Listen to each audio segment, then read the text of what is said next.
السلام عليكم ورحمة الله وبركاته. ازيكم عاملين ايه؟ لو مهتم بجديد ومفيد فعلا من التطبيقات اشترك في القناة وفعل زر الجرس عشان يوصلك كل ما هو جديد ومفيد. فعلا من التطبيقات في القناة عندي اقدر افك التطبيقات الحديثة اللي بتسهل عليك حياتك اليومية والتطبيقات الفيك وكمان التطبيقات الهاكر. النهاردة ان شاء الله مع شرح تطبيق جديد واسمه فوكس سبورتس. التطبيق ده مساحته 42 ميجا، محمله اكتر من 10 مليون شخص.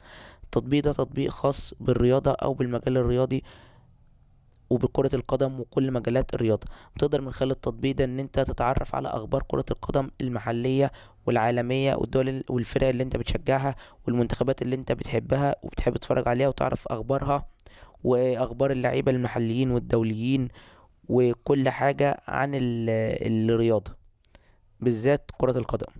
وبرضه بيهتم بالرياضات الاخرى زي التنس وزي الامريكان فوتبول وزي الباسكت بول والفولي وكل اخبار الرياضة المحلية والاقليمية والعالمية.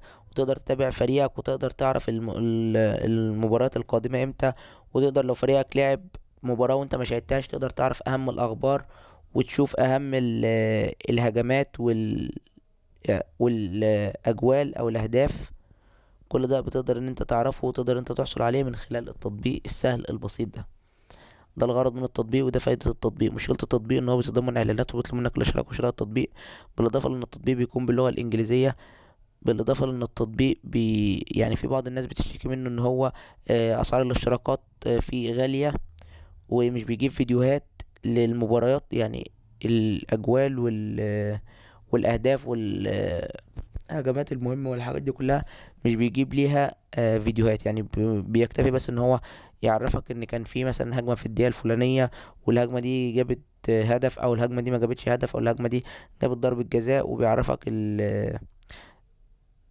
التعليقات او يعني الكلام اللي اتقال على المباراة قبل الماتش واثناء الماتش وبعد الماتش، اللي هو الاستوديو التحليلي. بس كده الغرض من التطبيق وده فايدة التطبيق ومميزات وعيوب التطبيق. لو عجبك شرح التطبيق تدوس لايك الفيديو. لو عايز شرح تطبيق معين اكتب لي في الكومنت. لو اكتشفت ميزه وعيب للتطبيق في اي تحديث من التحديثات القادمه اكتبها في تعليقات الفيديو.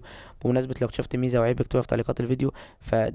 ده دايما تنويه بنوع عليه في اخر كل فيديو علشان لو حد اكتشف ميزه وعيب الفيديو موجود على القناه بقاله فتره طويله وحمله واكتشف الحاجه يعني اللي هو اكتشفها دي اكتبها في تعليقات الفيديو. احنا دايما بنثبت التعليقات سواء الايجابيه او السلبيه علشان اي حد تاني يخش على التطبيق يعرف ان التطبيق تم فيه تحديث ايجابي او سلبي. علشان في بعض الناس بتكتب لي تعليقات على فيديوهات موجوده على القناه بقالها فتره طويله، بقالها 10 شهور، بقالها سنه، واللي احنا بعد ما حملنا التطبيق لقينا في حاجات مختلفه عن اللي انت قايلها في الفيديو. ده ببساطه لان انت حملت الفيديو بعد نزوله بفتره كبيره. اثناء الفتره دي تم فيه تحديثات كتيره.